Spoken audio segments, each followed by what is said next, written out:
Hey everybody, Gears here, and today's task is going to be masking off this hatch, taking this gel coat, applying it with a little brush,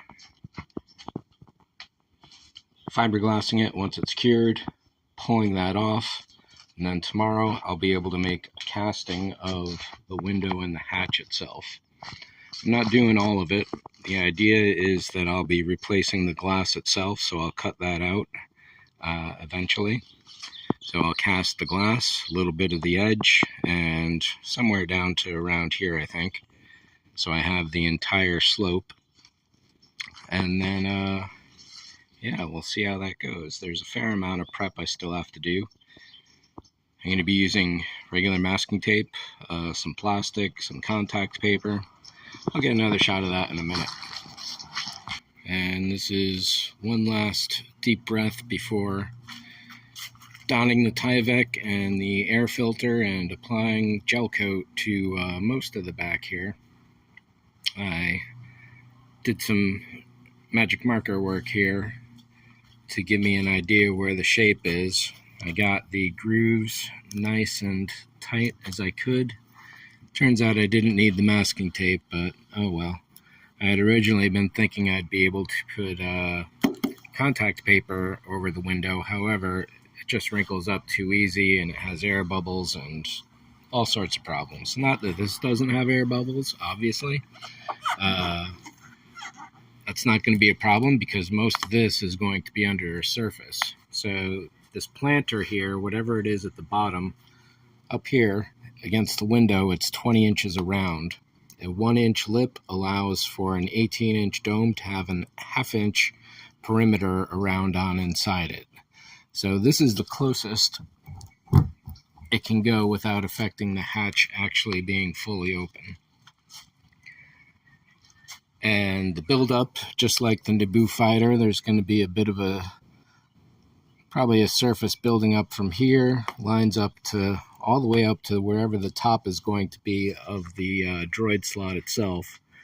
Curves down, and then I'm going to be putting a spoiler on here in the form of a single monopod coming up with a wing going across to emulate the wing that should be at the front of the ship, and then the pods on the side here. This is a 3-foot long 6-inch cylinder, and it's going to be going somewhere along the roof line here,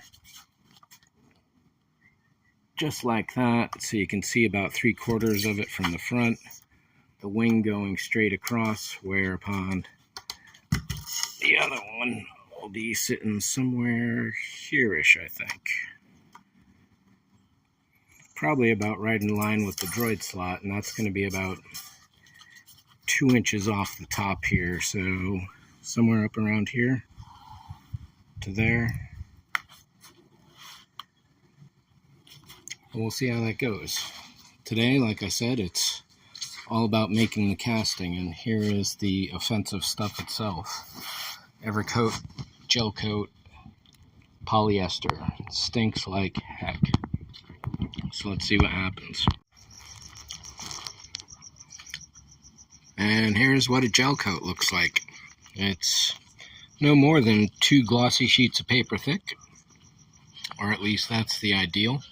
Obviously it'll bunch up and blob and be a little sparse here or so on there, but this is essentially it.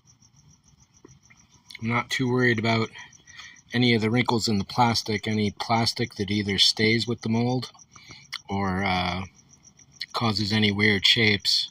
I need a completely new surface. I just need this curvature, the angles, the slopes, and all the finer details are going to be reworked. So now it's waiting about 2 hours until the gel has set, and it's probably, I don't want to touch it at this point even though I do have gloves on, because I don't want to have to change these gloves yet again. So next up will just be laying fiberglass across all of this.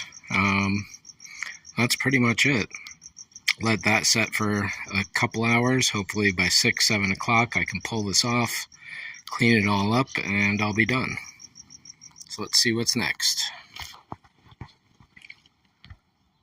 And here's what the gel coat looks like once it's set for 2 hours, 2.5 hours now. It turns out it's too late in the day for me to start fiberglassing, and it turns out my bucket of glass has turned solid.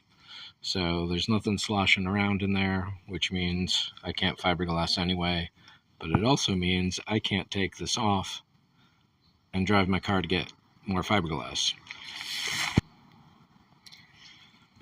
So it looks like tomorrow I'll be borrowing my wife's car and getting myself some fiberglass. The burlap strips here are going to be the main reinforcements around the edges, but I've also got 3/4 ounce chop mat and some cloth as well.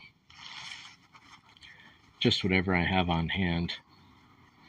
I'm just making this whatever I have on hand, and then see what's left and organize it, and then go for casting the copy of the mirror itself. So that's it for today. Thanks for watching. See ya.